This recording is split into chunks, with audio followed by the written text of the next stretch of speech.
আজ থেকে প্রথমবারের মতো বাংলাদেশে চালু হয়েছে এমএনপি। তো এখন আপনাদের সবার মনে প্রশ্ন থাকতে পারে যে হোয়াট ইজ এমএনপি।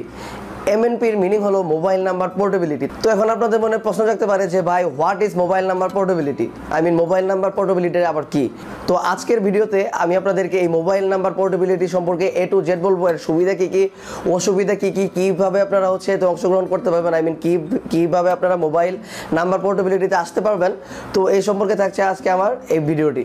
তার আগে আরেকটি কথা হচ্ছে, যদি আপনারা আমার চ্যানেলে নতুন হয়ে থাকে তাহলে অবশ্যই আমার চ্যানেলটি সাবস্ক্রাইব করবেন এবং কি সাবস্ক্রাইব বাটনের পাশে যে একটি বেল আইকন রয়েছে সেই বেল আইকনটিতে একটি ক্লিক করে দিবেন। তো প্রথমে আমি আগে একটু বলে নিই যে মোবাইল নাম্বার পোর্টেবিলিটি কি। মোবাইল নাম্বার পোর্টেবিলিটি হলো আপনি খুব সহজে এক অপারেটর থেকে অন্য অপারেটরে মাইগ্রেট করতে পারবেন সেম নাম্বার সহ। যেমন সাপোজ আপনার বাংলালিংক নাম্বারটি হলো 01911122377। হ্যাঁ, ঠিক আপনি এই নাম্বার সহ কিন্তু আপনি এখন জিপিতে বা এয়ারটেলে বা রবিতে আপনি কিন্তু মাইগ্রেট করতে পারবেন খুবই সহজে। আপনার নাম্বার সেম থাকবে কিন্তু আপনার অপারেটর হয়ে যাবে ভিন্ন। তো এখন আপনাদের মনে এই মোবাইল নাম্বার পোর্টেবিলিটি নিয়ে কিছু প্রশ্ন জাগতে পারে। তো এক নাম্বার যে প্রশ্নটি হলো তা হলো যে ভাই আমি কিভাবে মোবাইল নাম্বার পোর্টেবিলিটিতে মাইগ্রেট করবো। আমি বাংলালিংক থেকে কিভাবে গ্রামীণ ফোনে মাইগ্রেট করবো বা আমি গ্রামীণ ফোন থেকে কিভাবে রবিতে মাইগ্রেট করবো। তো এই জন্য প্রথমে আপনাকে যে কাজটি করতে হবে, আপনার সিমটি যদি বাংলালিংক হয়ে থাকে আর আপনি যদি বাংলালিংক থেকে যদি রবিতে মাইগ্রেট করতে চান তাহলে আপনাকে অবশ্যই যে সিমটি আপনি মাইগ্রেট করবেন সেই সিম এবং কি আপনার এনআইডি কার্ড সহ আপনার নিয়ারেস্ট বা আপনার নিকটবর্তী যে কোনো একটি রবি কাস্টমার বা সার্ভিস পয়েন্টে আপনাকে যেতে হবে। তো আপনার কাস্টমার কেয়ারে যাবেন। কাস্টমার কেয়ারে যাওয়ার পর তারা আপনার ফিঙ্গার নেবে, তারা আপনার সিমটি নেবে। সিমটি নেওয়ার পরে আর আপনাকে নতুন সিম তারা আপনাকে প্রোভাইড করবে, রবি সিম। আর রবি সিম প্রোভাইড করলে কি হবে, আপনার নাম্বারটি কিন্তু একই থাকবে। আর এই আপনার মোবাইল নাম্বার পোর্টেবিলিটির ফলে আমরা একটি সমস্যা থেকে মুক্তি পাবো। কারণ আপনারা হয়তো যাবেন যে বাংলাদেশের বিভিন্ন স্থানে বিভিন্ন সিম অপারেটরের নেটওয়ার্ক কোয়ালিটির সমস্যা। যেমন আপনি যদি কোনো চর অঞ্চলের হয়ে থাকেন বা কোনো নদী অঞ্চলের হয়ে থাকেন সেক্ষেত্রে কিন্তু আপনার বাংলালিংক নেটওয়ার্কের অবস্থা খুবই খারাপ। তো অনেকে কিন্তু ভাবতে পারেন যে ভাই আমি বাংলালিংক সিমটা অনেক আগে কিনছি, পুরানো সিম, আসলে নাম্বারটি সবাই জানে, এই জন্য আমি আসলে নতুন সিম কিনতে পারতেছি না। তো এখন আপনাকে নতুন সিম কিনতে হবে না। তো আপনি যদি চান তাহলে কিন্তু আপনি খুব সহজেই বাংলালিংক নাম্বারটি ঠিক রেখে একই নাম্বারে আপনি কিন্তু জিপি সিমে বা রবি সিমে যে সিমের নেটওয়ার্কটি আপনার এলাকাতে স্ট্রং, সেই নেটওয়ার্কে কিন্তু আপনি আসতে পারবেন। এতে হয়তো আপনার মোটামুটি অঙ্কের একটি চার্জ আছে 100 থেকে 150 টাকার মধ্যে হতে পারে। হাইস্ট হলে আপনার 200 টাকার মধ্যে। এগুলোর হিসাবটি দিতে পারছি না কারণ আমি আজকে আপনাকে বলে দিব 100, কালকে হতে পারে 110, তখন কিন্তু আমার বদনাম হয়ে যাবে।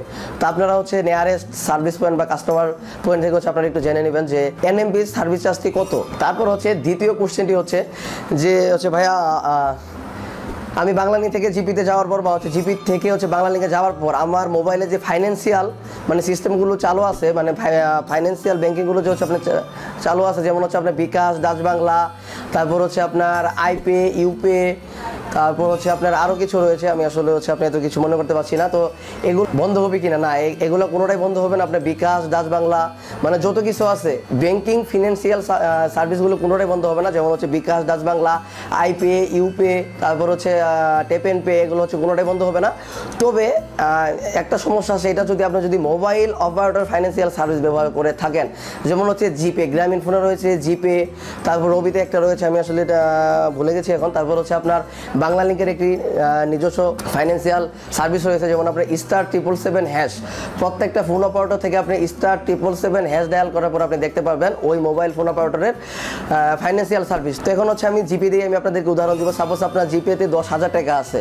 হ্যাঁ, এখন আপনার কথা যে ভাই আমি যদি জিপি থেকে যদি বাংলালিংকে মাইগ্রেট করি তাহলে আমার সেই 10,000 টাকা থাকবে কিনা, না ভাইয়া থাকবে না। So be careful. আপনাকে আপনার ফার্স্ট অফ অল যে কাজটি করতে হবে, আপনার যখনই মাইগ্রেট করবেন আপনার মোবাইল অপারেটর যে আপনার ফাইন্যান্সিয়াল যে সার্ভিসগুলো রয়েছে সেই সার্ভিসগুলোর ব্যালেন্স আপনি সুন্দর করে চেক করে নেবেন ফার্স্ট অফ অল, ঠিক আছে? কারণ আপনার প্রত্যেকটার ব্যালেন্স আপনি শূন্য করবেন, শূন্য করার পরে তারপর আপনি মাইগ্রেশনটা করে নেবেন।